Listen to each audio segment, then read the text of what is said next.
हाँ, नीतीश कुमार जी कम से कम ये बताएं कि भारतीय जनता पार्टी के हाथों में सत्ता देकर आखिर उन्होंने अक़लियत समाज के लिए क्या बेहतर किया है। जो आरएसएस के विचारों को मजबूती प्रदान करते हैं, दावते इफ्तार के नाम पर राजनीति कर रही है। जब सत्ता में थे तो इफ्तार के नाम पर बड़े बड़े फोटो सेशन करवाते थे, बयानबाजियां होती थी।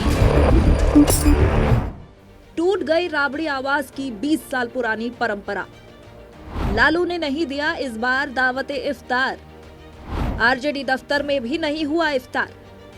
क्या टूट गया आरजेडी का MY समीकरण? जो 20 साल में नहीं हुआ वो अब हो गया। असेंबली चुनाव में करारी शिकस्त के बाद लालू परिवार ने पहली बार पटना में 10 सर्कुलर रोड स्थित राबड़ी आवास में दावते इफ्तार का आयोजन नहीं किया। वैसे ये आयोजन पिछले साल भी लालू आवास में नहीं हुआ था, लेकिन अब्दुल बारी सिद्दीकी के आवास पर हुए इफ्तार में तेजस्वी यादव शामिल हुए थे और इस आयोजन को आरजेडी का आयोजन करार दिया गया था। लेकिन इस बार ना तो राबड़ी आवास, ना ही अब्दुल बारी सिद्दीकी के आवास और ना ही पार्टी कार्यालय में कोई इफ्तार पार्टी आयोजित की गई। इफ्तार को लेकर अब सत्ता पक्ष और विपक्ष के बीच आर पार की लड़ाई छिड़ गई है। कि तथाकथित सेकुलरिज्म की राजनीति करने का जो ढोंग करने वाले लोग थे, उन्हें बिहार की जनता ने तो आईना दिखा दिया है। वर्षों तक इफ्तार पार्टी एवं अन्य दीगर जो धार्मिक आयोजनों का राजनीतिक मंच बना करके इन लोगों ने वोट बैंक की राजनीति की गई। लेकिन जब बिहार की जनता ने इन्हें सत्ता से बाहर किया तो इनका तथाकथित प्रेम और सक्रियता सब गायब। पटना से नेता प्रतिपक्ष भी गायब। राष्ट्रीय जनता दल एवं तेजस्वी यादव को समझना चाहिए कि धर्म एवं आस्था दिखावे की चीज नहीं है। ये लोग जो भारतीय जनता पार्टी को खाद पानी देते हैं, जो आरएसएस के विचारों को मजबूती प्रदान करते हैं, जो आरएसएस के विचारों के साथ कहीं ना कहीं खड़े होकर के नफरतवादी शक्तियों को मजबूती और आधार आकार देने वाली पार्टियां आज दावते इफ्तार के नाम पर राजनीति कर रही है। मैं बताना चाहता हूं कि राष्ट्रीय जनता दल, लालू प्रसाद जी, तेजस्वी जी का संकल्प था कि इस बार राष्ट्रीय जनता दल की ओर से राज्य के सभी जिलों में दावत इफ्तार का आयोजन किया जाएगा पार्टी की ओर से।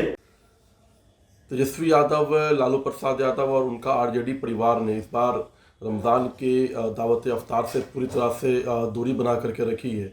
कोई आयोजन जो है दावत इफ्तार का नहीं किया है और तेजस्वी यादव अब बिहार में हैं भी नहीं।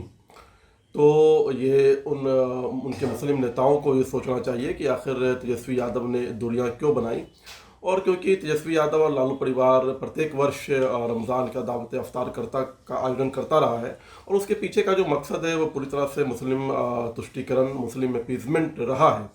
सांप्रदायिक राजनीति के जनक भारतीय जनता पार्टी और उसकी सहयोगी तमाम एनडीए के दलों को कम से कम रमजान के पाक महीने में और ऐसे शुभ दावते इफ्तार को लेकर राजनीतिक बयानबाजियों से बचना चाहिए।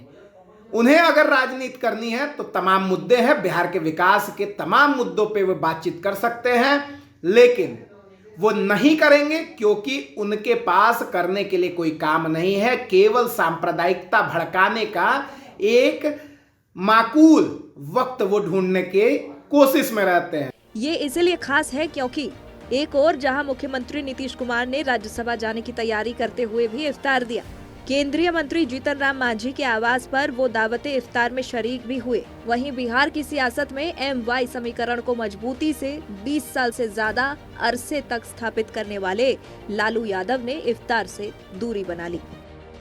2025 में असेंबली चुनाव ने पहली बार MY समीकरण में बड़ी दरार डाल दी है। आरजेडी का एक मुश्त वोट कई मुस्लिम बहुल सीटों पर इस तरह बढ़ गया कि पार्टी का वोट बैंक मुस्लिम समुदाय में 90% से खिसक कर 65% पर आ गया, जबकि AIMIM ने ओवैसी फैक्टर की लहर पर मुस्लिम बहुल सीमांचल में बड़ा किला बना लिया। लेकिन सबसे बड़ा बदलाव मुस्लिम महिलाएं, गरीब तबका और सरकारी योजनाओं का लाभार्थी वर्ग एनडीए के लिए लेकर आया, जिसके वोट प्रतिशत में मुस्लिम समुदाय के बीच 3 गुना इजाफा हुआ।